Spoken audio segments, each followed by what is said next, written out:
Com o fim da Idade Média, nós tivemos diversas mudanças políticas, culturais e religiosas.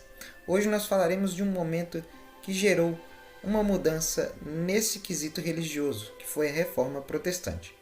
Então já deixe o gostei, se inscreva no canal e ative o sininho de notificações para não perder nada que produzimos. Eu sou o Matheus, professor de História, e aproveite a história.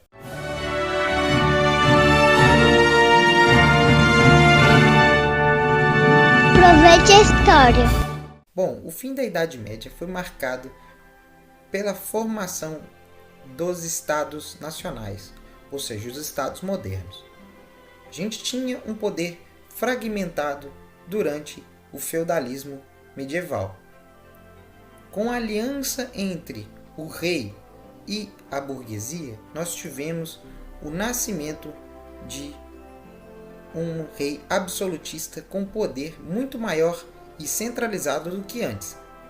Dessa forma, a burguesia passa a ter um protagonismo maior dentro da realidade europeia. Lembrando que os burgueses são os comerciantes, então esse negócio de vender e comprar coisa vai ser uma tendência na Idade Moderna. Hoje vocês conhecem essa coisinha aí que eu falei como capitalismo. Sim, o nascimento do capitalismo veio da Idade Moderna e os autores desse capitalismo são a burguesia. Então o rei começa a ter esse interesse pelo mercado, esse interesse por vender e comprar. A gente começa a ter os negócios entre um país e outro. Isso ficou conhecido como mercantilismo e é um assunto para o próximo vídeo. Mas, Matheus, por que você está falando tanto de economia se o tema desse vídeo é Reforma Protestante?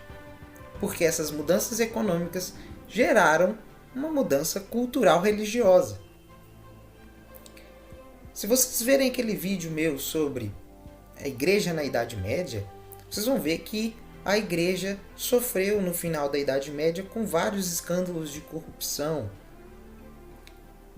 Esses escândalos começaram a fazer com que algumas pessoas ficassem descontentes e começassem a fazer um movimento de reforma da igreja. Por isso, reforma protestante, uma reforma que protesta contra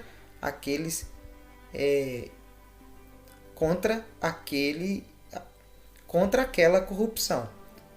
Mas não é tão raso assim. Como a igreja ela limitava a questão, por exemplo, de enriquecimento, de empréstimos, muitas das nações começaram a entrar em conflito com a Igreja Católica. Por causa disso, muitas nações queriam se enriquecer, a burguesia não estava em ascensão. Então, quando começaram a aparecer pessoas que tinham ideais contrários à Igreja, essas pessoas começaram a receber apoio da burguesia para crescer a sua doutrina. É aí que a gente vê o Lutero quando escreve as 95 teses. Ele vai criar o luteranismo lá na Alemanha. Por quê? Porque a igreja tinha muita terra na Alemanha. Então, quando Lutero começa a questionar isso, existe um interesse da coroa de confiscar aquelas terras e fazer com que aquelas terras se tornem do Estado. Então o Estado começa a apoiar Lutero, Lutero cresce suas ideias e aí cria o luteranismo. Lutero tinha sim a intenção de questionar e mudar coisas na igreja. Eu não estou tirando esse mérito dele. O fato é que ele recebeu apoio da coroa para poder crescer e consolidar a sua religião.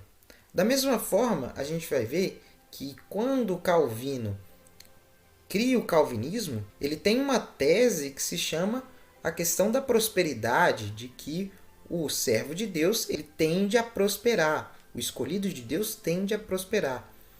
Isso faz com que ele legitimize o enriquecimento, coisa que antes não era bem visto pela igreja. A igreja sempre optou pela pobreza. Olha, a pobreza leva o espírito ao enriquecimento. Então aqui Calvino começa a justificar. Não, o homem de Deus, Deus cuida dele, então ele pode enriquecer. Está entendendo?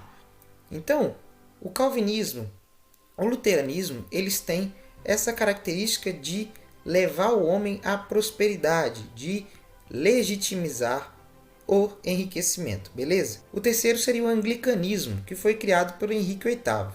Esse é um pouquinho diferente porque Henrique VIII já era o próprio rei. Então vejam que a questão que eu falei de que a coroa teve muita influência na Reforma Protestante é verídico. Até o próprio rei da Inglaterra criou sua própria religião. Tudo bem que era porque ele queria casar de novo e a igreja não aceitava o divórcio. Mas ali existia também um interesse econômico. Então, a Reforma Protestante foi uma somatória de dois interesses. O primeiro interesse das frentes religiosas, que queriam a mudança daquela vivência de corrupção que vinha da Igreja Católica, e por isso eles tinham o desejo de reforma, e nós tínhamos também um interesse econômico que gerou esse casamento e fez com que a Reforma Protestante prosperasse e criasse diversas outras religiões cristãs. Obviamente, a Igreja vai reagir a essa Reforma Protestante, criando um movimento chamado Contra-Reforma. Mas isso é um assunto para o próximo vídeo. Eu espero que vocês tenham gostado desse vídeo. Novamente, peço que deixe o gostei, se inscreva no canal e compartilhe esse vídeo com outros que necessitam desse conteúdo. Tudo aqui é feito com muito carinho e amor à história e ao aprendizado. Então, muito obrigado por ter assistido até aqui. Um grande abraço. Fui!